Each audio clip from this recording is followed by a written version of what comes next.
Hello boxing news fans, welcome to my channel. I hope your day was fantastic. Before we start, kindly like and subscribe to the video. For years, boxing fans have come to expect a major pay-per-view bout in Las Vegas around Cinco de Mayo weekend in May. But for 2025, powerful Saudi consultant Turki Al-Sheikh and a handful of leading promoters have elevated this holiday fight weekend to an entirely new level of extravagance. Beginning Friday, Al-Sheikh's new The Ring series, sponsored by the legendary publication he recently purchased, will present a triple header in New York's Times Square, headlined by breakout stars Ryan Garcia, Devin Haney, and Teofimo Lopez Jr. in separate bouts. On Saturday, boxing's biggest star, Mexican icon Canelo Alvarez, will make his debut in Saudi Arabia when he welcomes the challenge of unheralded super middleweight title holder William Skull in a four-belt undisputed clash. You can purchase a bundle of both events at a discounted rate through. And not to be outdone on Sunday, pound-for-pound star Naoya Inoue of Japan, who was signed as an ambassador for The Ring by Al-Sheikh, will return to the U.S. and defend his undisputed junior featherweight crown against hard-hitting Ramon Cardenas in Las Vegas. 1. Turki Al-Sheikh's ambition is as unique as it is unprecedented. For all of the masterminds and heavily funded entities who have previously attempted to gain dominant control over the sport of boxing, none have been comparable to what Al-Sheikh is trying to do. The chairman of Saudi Arabia's General Entertainment Authority has his hands, and a ton this weekend. He will invest his own and his country's money in all three events. Even while several of his heavy-handed efforts have drew justified criticism over the last 18 months, ranging from sports washing to his forthcoming relationship with TKO and UFC President Dana White, it's difficult to deny his current momentum. Al-Sheikh's The Ring series premiered last Saturday in London and was a huge success, thanks to a Chris Eubank Jr. Conor Benn fight that is now the leading contender for Fight of the Year. That excitement should carry over into Friday's triple header, which will take place on the streets of Manhattan. The critics can definitely pick nits with the execution of Al-Sheikh offering 3 separate PPV events in a span of 8 days on the niche streaming service of DAZN, or quibble with the less than spectacular opponents that Alvarez and Inoue will be fighting. Heck, Al-Sheikh signing Alvarez to a 4-fight deal featuring 3 bouts on Saudi Arabian soil could be worthy of condemnation from US and Mexican fans by itself. But whatever his true intentions are, or whether one believes this type of financial investment will ever truly pay off, Al-Sheikh is elevating the sport with the type of pomp and circumstance. 2. What type of atmosphere will boxing in Times Square hold? That has been one of the greatest mysteries surrounding this unprecedented triple header. Although the cultural epicenter of Manhattan has hosted amateur wrestling events before, not to mention a stop on the 2013 press tour for Alvarez's super fight with Floyd Mayweather, this will mark the first live boxing event at the intersection of Broadway, 7th Avenue, and 42nd Street in New York. We do know that local regulations will prohibit the promotion from selling tickets to an event that is not open to the public. The modest crowd that will gather around the ring is expected to consist of media, invited visitors, and renowned influencers. How will that happen affect the fight's atmosphere remains to be seen, as will how many additional spectators will have the proper sightlines to view the fights from the many high-rise structures and skyscrapers surrounding the makeshift venue. But given that this is NYC and a notorious tourist trap, one would have to guess it's going to be unlike anything before it. 3. Expect an explosive and ferocious Ryan Garcia.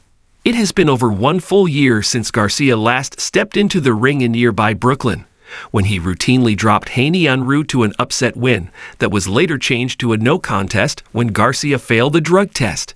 His subsequent 12-month suspension saw Garcia nearly lose his mind, not to mention his freedom, when a combination of drugs, alcohol, and unchecked that included a divorce, an arrest, and Garcia's mother battling cancer. While it's still unknown what levels of therapy or medication Garcia has undergone to come out of such a toxic year in which he toured the world and routinely stained his personal reputation, including racist and conspiratorial rants online, the 26-year-old superstar appears to have turned a positive corner. Garcia, who is an overwhelming favorite to defeat the raw yet powerful Rolando "Rolly" Romero in their welterweight headliner on Friday, has looked spectacular in videos posted online with reunited trainer Derek James, with visible improvements to Garcia's footwork and technique. Recent press events also suggest Garcia received enough of a scare last year about the possibility of losing his career and visitation rights to his 3 children that he seems like a changed man with a renewed level of focus. Knowing that Garcia has already signed a rematch clause to face Haney later this year, and that he expects to fight either Lopez or unified welterweight champion Jaron "Boots" Ennis after, and it isn't out of the question to suggest this will be the most dangerous and dialed-in version of Garcia to date. That's a scary proposition for a fighter who, amid the self-imposed chaos in his life 1 year ago, managed to drop the unbeaten Haney 3 times. 4. Both Devin Haney and Teofimo Lopez Jr. could have their hands full. While both rising stars are betting favorites in their respective bouts on Friday, with Haney at 10-1 to upset former unified 140-pound champion Jose Ramirez, neither is expecting an easy fight. Haney will have a lot to account for after his own year-long sabbatical following the Garcia fight, which included defensive blunders and a number of questions about his chin, despite the fact that he kept getting up. In the aftermath of the fight, Haney sued Garcia for assault as part of a disastrous public relations campaign. The Ramirez battle is scheduled for a catchweight of 144 pounds, which should benefit Haney. But it could prove to be a boost for the 32-year-old Ramirez, who had equal difficulty cutting down to 140 pounds throughout a decorated run that saw him only lose to elites like Josh Taylor and Arnold Barboza Jr. Ramirez may not be the same fighter he was 5 years ago, but it would be unwise to count him out completely, especially considering Haney's recent history. The same can be said for Lopez, who will defend his WBO junior welterweight title against the unbeaten and hungry Barboza. When Lopez is at his best, like in breakthrough wins against Vasily Lomachenko, 2020, and Taylor, 2023, he's one of the pound-for-pound best in the game. But the bouts in and around those fights have produced nothing but curious and inconsistent performances. Barboza has shown zero fear of Lopez throughout the pre-fight build, and fresh off a split decision win over Jack Catterall, the 33-year-old Barboza has the right style and temperament to be a problem if the rounds are close. 5. Canelo Alvarez enters his Saudi Arabia debut with little fanfare. Alvarez might be rumored to make his return to Las Vegas this fall in a super fight against Terence Crawford that is expected to kick off Alalshik's partnership with TKO and White. But this weekend's fight has done almost nothing to move the needle from casual to hardcore fans alike. The reason surrounds Alvarez's shameless ducking of an overly deserving David Benavidez, the unbeaten and 2-time former 168-pound champion who was forced to move up in weight rather than sit around and hope Alvarez calls his number. Signing with Saudi Arabia for a 4-fight deal and having access to life-changing purses hasn't appeared to change Alvarez's stance on avoiding Benavidez as he continues to make excuses that don't add up. And even though Alvarez's last 2 fights against Jamie Munguia and Edgar Berlanga sold well in Las Vegas due to the Mexican superstar's name and reputation, his opponent this weekend couldn't be more obscure. Yes, Skull weighs 168 pounds and holds the IBF belt. Thus, his bout with Alvarez is only necessary because the victor will be the undisputed champion.